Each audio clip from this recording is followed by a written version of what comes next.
ಒಂದು ಮನೆಯಲ್ಲಿ ತಂದೆ, ತಾಯಿ, ಮಕ್ಕಳು ಹೀಗೆ ಹಲವರಿರುತ್ತಾರೆ.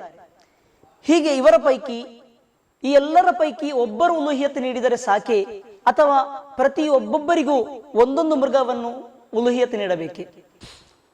ಮನೆಯಲ್ಲಿ ತಂದೆ, ತಾಯಿ, ಮಕ್ಕಳು, ಅಣ್ಣ ತಮ್ಮಂದಿರು ಹೀಗೆಲ್ಲ ಇರ್ತಾರೆ. ಉಲುಹಿಯತ್ ಮನೆಯ ಯಜಮಾನ ಕೊಟ್ರೆ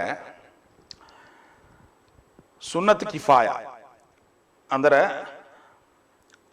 ಆ ಮನೆಯವರೊಂದಿಗೆ ಇರುವಂತಹ, ಆ ಕುಟುಂಬದೊಂದಿಗೆ ಇರುವಂತಹ ಒಂದು ಸುನ್ನತ್ತಾದ ಬೇಡಿಕೆ ಅದರಿಂದ ನೆರವೇರುತ್ತದೆ. ಉಲುಹಿಯತ್ತು ನೀಡಿರಿ, ಉಲುಹಿಯತ್ತು ಕೊಡಿ ಎಂದು ಒಂದು ಬೇಡಿಕೆ ಮುಂದಿಡ್ತದಲ್ಲ, ಅದು ಒಂದು ಮನೆಯಲ್ಲಿ, ಒಂದು ಕುಟುಂಬದಲ್ಲಿ ಒಬ್ಬ ಕೊಟ್ಟರೆ ಏನಾಗ್ತದೆ, ಅದು ಸಂದಾಯ ಆಗ್ತದೆ.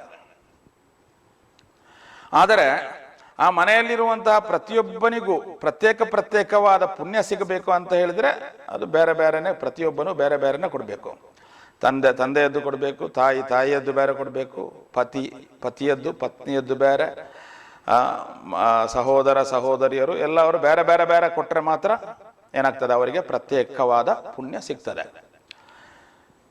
7 ಮಂದಿ ಪಾಲು ಸೇರಬಹುದಾದಂತಹ ಮೃಗಗಳಲ್ಲಿ, ಒಂಟೆ ಅಥವಾ ಹೋರಿ, ಎತ್ತು, ಇವುಗಳಲ್ಲಿ ಒಂದು ಮನೆಯಲ್ಲಿರುವಂತಹ 7 ಮಂದಿ ತಂದೆ, ತಾಯಿ,